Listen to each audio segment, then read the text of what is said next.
So here I am.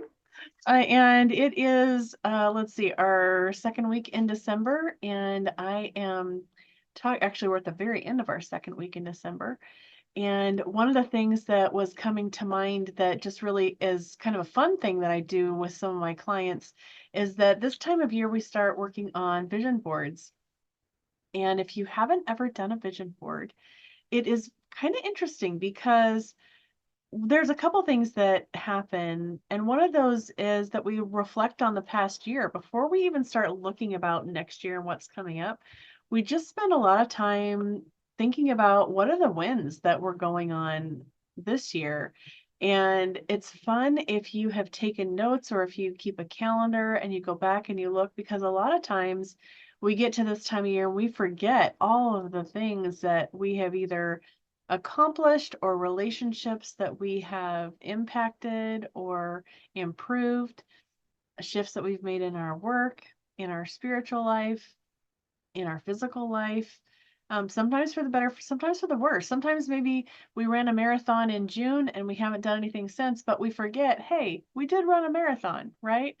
And so I think it's really great to go back and look at what are the wins, what are the things that you reflect on this time of year that include the last 12 months?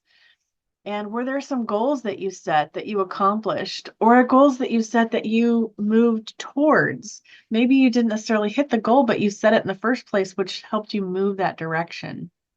I think a lot of times we think if we don't hit that particular goal, that we then become disappointed that we didn't hit the actual goal. But sometimes just moving that direction is still moving forward, and that's a win. And so taking some time to think about what those are before you do your vision board, I think is important because it also helps us take a look at how do we want to look at at going forward. And again, another step before we look at going forward is to do some decluttering and organizing and looking back at this last year. I know we get into December and we want to think all holiday and focus on the end of the year and just be like, oh, I'm going to put everything else off now until the new year. And I think this is actually the time when we want to double down. We want to be like, okay, let's take some time and really be thoughtful about this. What is in my life that this whole last year I kept thinking, oh, I need to use that or do that, and we just didn't. And maybe we need to let it go. One of the things that I've been doing the last 4 years, I've been an aspiring minimalist. And so I watch some YouTubers and get really good advice, some things that have been very lifestyle changing for me. And one of the things that was shared by one of my favorite gals was about if this season of your life, and that, decluttering, not for maybe I used to host a lot more parties, or I used to see clients in person, not just online. And so I needed certain things in my office to support people being here, or certain resources that are just not necessary anymore. And to look at this season of my life and let go of those things that just don't serve any purpose at this point. And sometimes that's hard because they're emotional. You have good memories with those things, but they then are looking at me like, you need to maintain me, you need to use me, right? There's a silent to-do list. Everything I look at is telling me to do something, read me, open me, dust me, take care of me, share me. And if I'm not doing those things, then it just feels like I'm walking to a room that has a lot of things that it's telling me I need to do that I'm not doing, and that can feel daunting.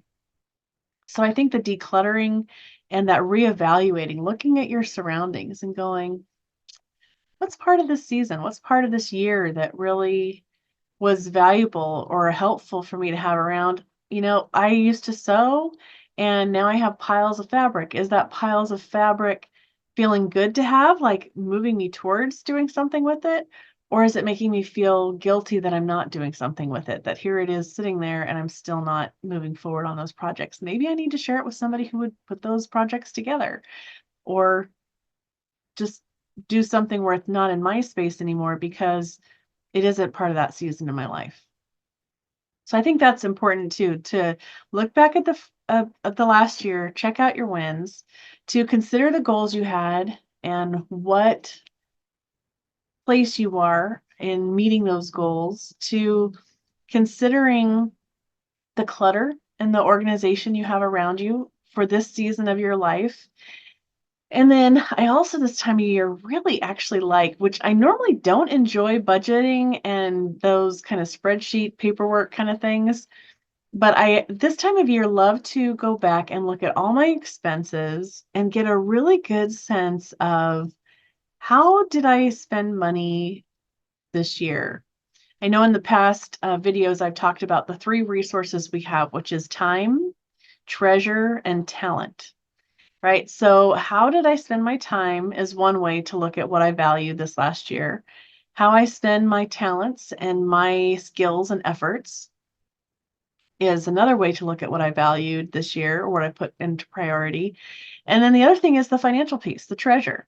What did I really spend time or money, sorry, not time, put money on either giving to or paying off or purchasing or being willing to go into debt for?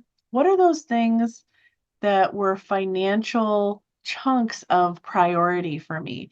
And I think it's really important to take a look at those three areas to get real with ourselves. What am I actually valuing? Well, apparently I value my dogs being groomed because I'm willing to pay for those two dogs to be groomed. And that is not a cheap thing. That is a little pretty penny. Um, okay, so I value that. But then I have been talking about wanting a dishwasher for several months, but I haven't made a priority to get a new dishwasher. So apparently, I prioritize other things over getting a new dishwasher. That just feels like a chunk of money I would rather spend elsewhere. So all those things are helpful to just kind of reevaluate, where am I? And maybe I spent money on things just like, oh man, I didn't really need to, I don't even know what, go out to eat so much. Maybe I could have used that same amount of money for dog grooming or for, time a weekend away. Maybe I could have used that money to take an overnight, at the beach instead of just going out to eat more often. So I think when we take a look at those, it's just a great time of reflection. There's no judgment on how you spent your money. It's more just data, right? So it gives us a chance to take a look at that data. And then a health and wellness check, taking a look at how was my health and wellness? Am I moving again towards what's good and healthy for my body? What makes me more aligned with my posture, with my breathing, with my energy, with my wellness? And what is pulling me away from that? And how do I feel like this year went? Do I feel like I managed my energy better? Were there months that were better than others? I think that's also really helpful.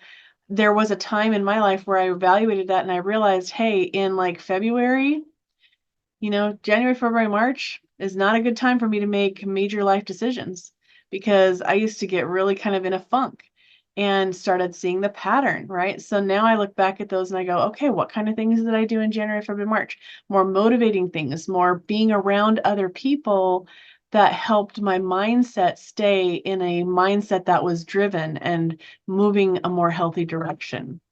So I think evaluating how did I do in the different quarters, right? Sometimes we don't remember what each day was like necessarily, but we can kind of get a sense of, especially if we look back at calendars or journals, we can get a sense of how the year kind of went. Even talking to friends and say, hey, what did you notice about my life this last year?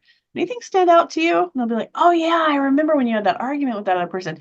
Man, you were really irritated for a couple of weeks, or you've had really trouble with sleep this year. And you're like, oh yeah, that was a thing for me. Maybe that's something that I want to put on my vision board for next year. And then did you learn anything new? Was there something that came out of this last year? And like I was saying, with relationships, with time, with all those things that we can take a look at and consider and evaluate.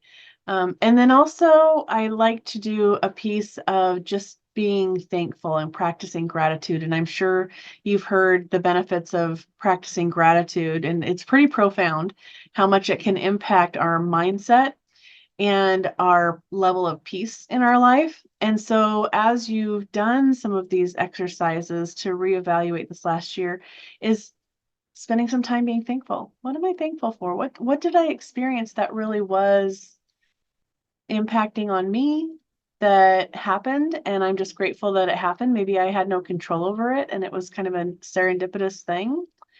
What are some really special things that came out of hard times? I know this year we had a death in the family. In fact, we had two deaths in the family, maybe even three now that I think about it. And in a couple of those cases, especially, they were really difficult and sad. And at the same time, they really brought our family closer together and brought out some really special words that were shared, memories that were shared, touches and connections, physical hugs that hadn't been had. And I think those are things that I'm really grateful for, even though they came out of some sad moments or difficult moments. And then taking time to just be mindful, right? Relax within those things that you're grateful for. It could just have been, like for me, anytime I go hiking on a trail or I spend time just in the quiet nature of the woods or somewhere like the desert, somewhere outside of a typical town, I'm always reflecting on how much I need to do more of that. How much that speaks to my heart, right? And just feels so good.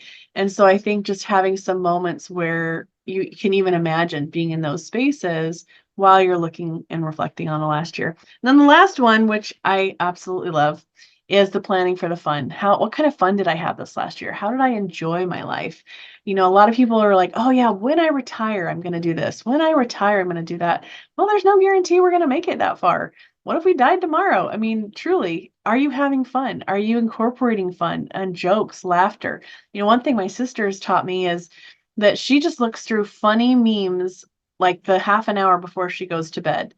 And setting aside the idea of whether or not we should be looking at screens before we go to bed, it's been a really neat thing for me to go, yeah. And my dad, he does the same thing. He listens to music and watches really positive YouTube videos that are nothing really heavy or hard, but just really light and fun before he goes to bed. And I thought, that's a practice I want to take on. And so I've started doing that more often.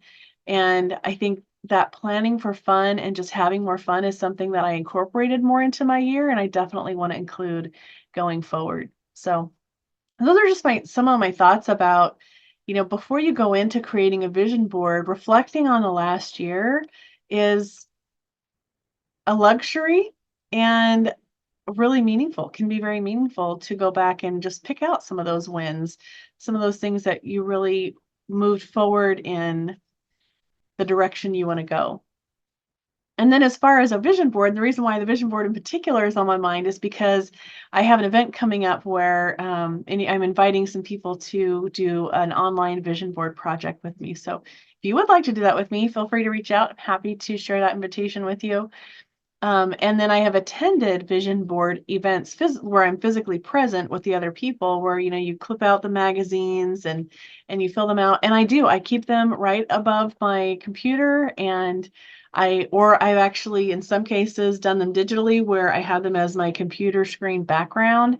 And it's been just really special for me to have a sense of, oh yeah, that's what I'm working on, or pictures of me camping, or pictures of rivers that I want to visit or experience, the things I want to do, financial goals that I have that I'd like to hit.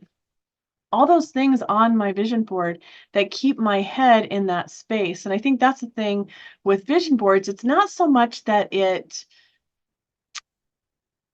makes you do those things. It doesn't solve a problem directly, but it can be helpful as a motivation tool in addressing certain challenges or things that you want to achieve. And so I use it to clarify my goals. How specific can I get, right? The more specific we can get, the more likely we are to follow through and go towards those goals. Helps me visualize what that's going to look like, helps me feel focused and motivated. Sometimes the visual is just a really good thing. You know, I can write down things that are important to me, but when I see a picture, it just resonates in a different way. And so it's another way for me to feel that motivation and that positivity towards my life. And I think for me also, pictures are very inspirational. If anybody knows me, they know I'm a picture taking person. And so seeing pictures, taking pictures, it really sees me other sees other me. I see people having success or things that I've aspired to, and that I feel like, okay, if they've done it, I can do it. You know, it's a human thing. And again, it just keeps me feeling some energy around what's important to me, my own self-awareness, my values, and kind of where I want to head in the next year. So that's my thought today, just reflecting on this past year. Some bullet points for you to be thinking about if you want to think through your last year, and going forward, how you vision the coming year. You know, not waiting till January to be thoughtful, but to be considering some of these things now so that you can hit the ground running now. I mean, already start envisioning it and moving towards it, and not saying tomorrow, tomorrow, tomorrow, right? Because when we live like we're gonna do it tomorrow, tomorrow never comes. That getting that done never comes. So I want to encourage you to just have that vision. Take a look at your last year, um, and consider what you are looking forward to in the coming year. And if you'd like to participate in my vision board event, let me know and I will shoot you an invitation. All right. Thanks for watching.